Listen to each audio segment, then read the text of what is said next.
Supe que algo andaba mal cuando mi reflejo dejó de imitarme. Fue un detalle sutil al principio, un parpadeo a destiempo, una sonrisa que tardó una fracción de segundo más en desvanecerse. Nadie me creería si lo contara, y quizás por eso Adrián eligió ese método para comenzar a destruirme. La locura más efectiva es aquella que solo tú puedes ver. Habíamos estado casados por 8 años.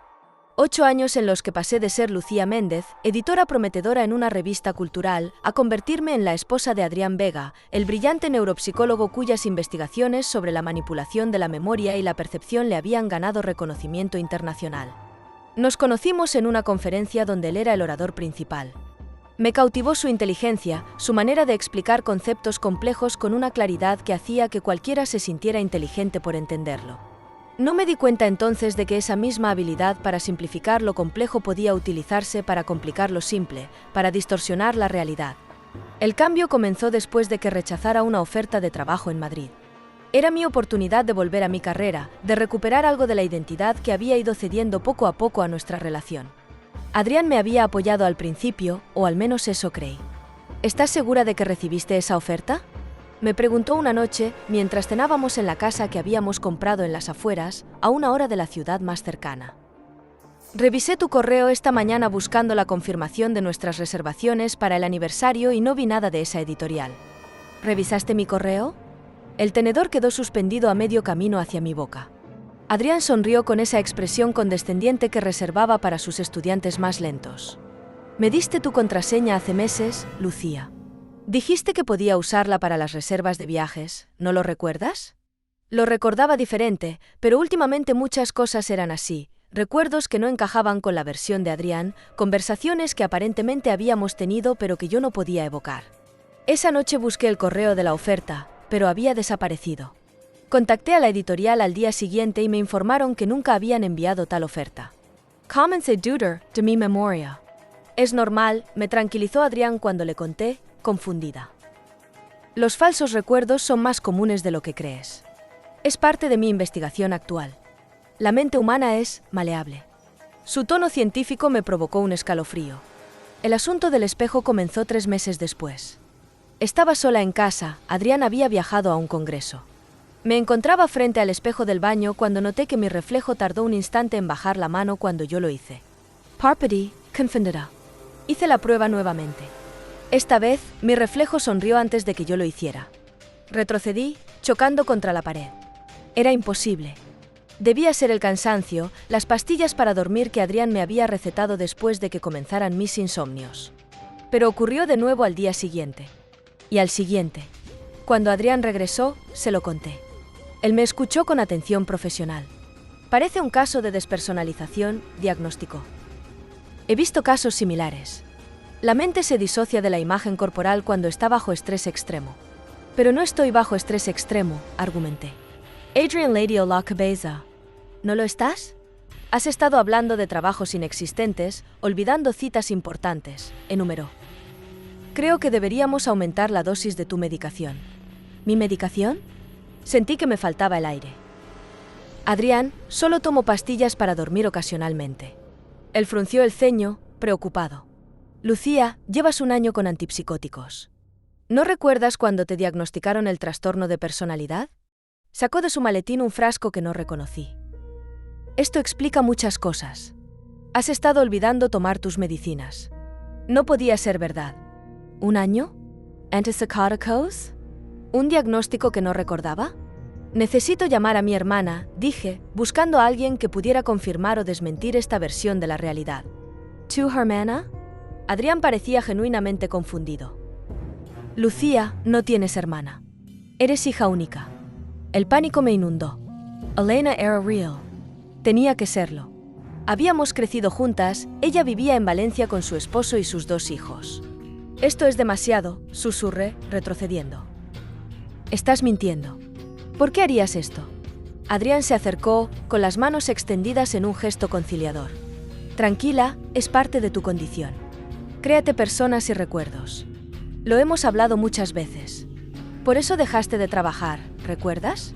Confundías a tus colegas con personas de tu imaginación. Mi teléfono, exigí, extendiendo la mano. Quiero mi teléfono. Adrián suspiró. Te lo confisqué después de que llamarás a una docena de personas en mitad de la noche contándoles teorías conspiranoicas sobre mí, explicó. Fue muy difícil explicarles a mis colegas que mi esposa tiene problemas mentales. No podía respirar. La habitación daba vueltas. Me dejé caer en el sofá, intentando ordenar mis pensamientos. ¿Y si tenía razón? ¿Y si realmente estaba enferma y había olvidado todo? ¿O era él quien mentía? ¿Por qué lo haría? Toma tu medicación, dijo Adrián, ofreciéndome una pastilla y un vaso de agua. Te sentirás mejor. Esa noche, fingí tragarla pero la escondí bajo mi lengua y luego la guardé. A la mañana siguiente, mientras Adrián se duchaba, registré su estudio. Encontré su ordenador portátil y lo encendí. La contraseña fue fácil, mi fecha de nacimiento. Dentro había una carpeta con mi nombre. Lo que vi me heló la sangre. Documentos detallados sobre técnicas de manipulación psicológica. Un diario meticuloso de cada experimento que había realizado conmigo. Fotografías editadas donde aparecía sola en lugares donde debería estar con otras personas. Mi hermana había sido borrada sistemáticamente de todas las fotos familiares. Había archivos de audio de conversaciones nuestras, editadas para cambiar mis palabras. Caso de estudio, inducción de psicosis en sujeto consciente mediante manipulación ambiental controlada y gaslighting sistemático. Y lo peor, no era la primera. Había otras carpetas con nombres de mujeres. Escuché que la ducha se detenía. Rápidamente envié algunos archivos a un correo que creé en ese momento, apagué el ordenador y lo dejé exactamente como estaba. Durante las siguientes semanas, representé el papel de esposa confundida y medicada. Dejé que Adrián creyera que su experimento funcionaba, mientras planeaba mi escape. Fingí tomar las pastillas que me daba, cada vez más sedantes según pude comprobar buscando sus componentes en internet a escondidas. Seguí reportando alucinaciones y confusiones para alimentar su ego científico. Incluso confesé que efectivamente había inventado a mi hermana. Es un gran progreso, me dijo Adrián, anotando algo en su libreta. La aceptación es el primer paso hacia la recuperación. Marco fue mi salvación. El nuevo jardinero que Adrián había contratado para mantener nuestro extenso jardín. Adrián apenas le prestaba atención, como hacía con cualquiera que considerara inferior intelectualmente. Para él, Marco era invisible. Para mí, se convirtió en mi única conexión con el mundo exterior. Al principio fueron miradas, luego breves conversaciones mientras Adrián trabajaba en su estudio. Un día, me atreví a pasarle una nota. Necesito ayuda. Mi esposo está experimentando conmigo. No estoy loca. Marco no respondió inmediatamente. Durante 3 angustiosos días, temí que se lo hubiera contado a Adriano, peor aún, que Adrián lo hubiera descubierto y eliminado.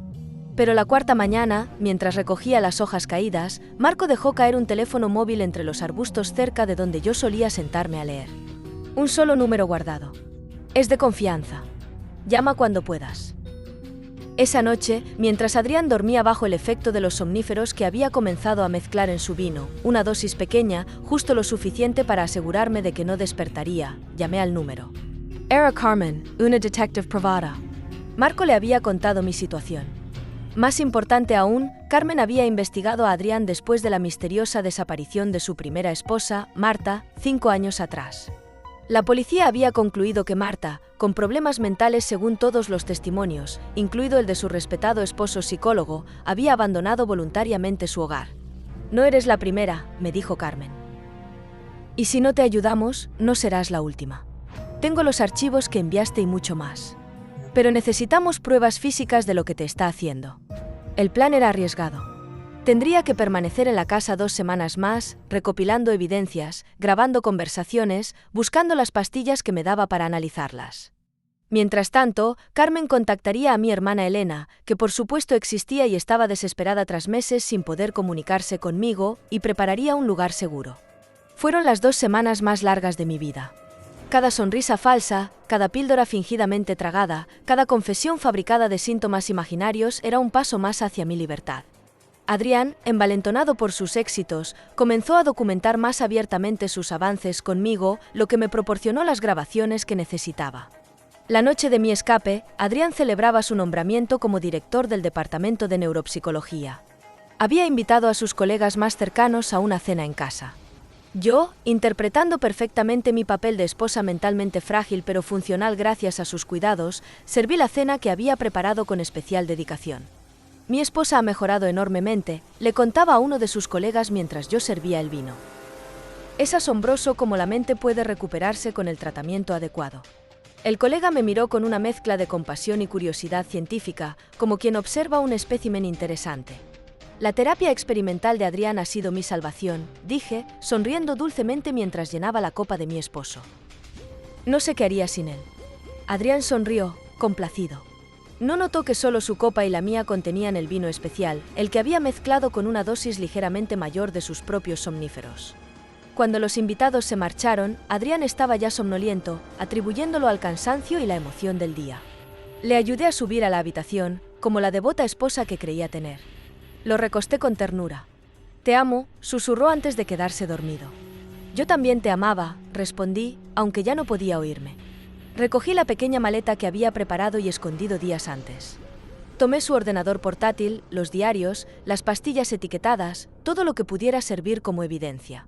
Antes de irme, me detuve frente al espejo del pasillo.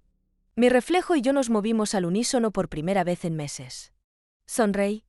Mi reflejo me devolvió exactamente la misma sonrisa. Marco esperaba en el camino rural, a 1 kilómetro de la casa. Me condujo hasta donde Carmen y Elena aguardaban. El reencuentro con mi hermana fue como volver a la vida.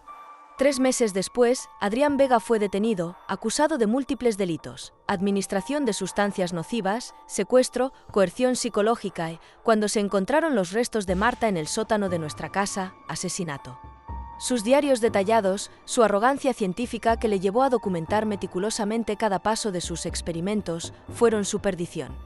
Ahora vivo en otra ciudad, bajo otro nombre. Sigo en terapia, deshaciendo el daño que Adrián causó a mi mente. A veces, aún dudo de mis recuerdos, de mi percepción. En ocasiones, me sorprendo observando mi reflejo, temerosa de que comience a moverse por su cuenta.